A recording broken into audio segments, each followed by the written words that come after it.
сіздермен көргеніме өте қуаныштымын. Осы қазыналы сіздердің, осы қарияларымыздың, аналарымыздың арқасында әрқашанда сол жергілікті жерде орта буын бар, жас буын бар.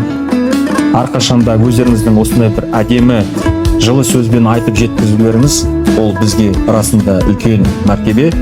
Бұл енді осы керемет мереке құтты болсын, денсаулықтарыңыз мықты болсын, ауырмаңыздар, жылдан жылға жақсылықта кездесе берейік дегім келіп тұр.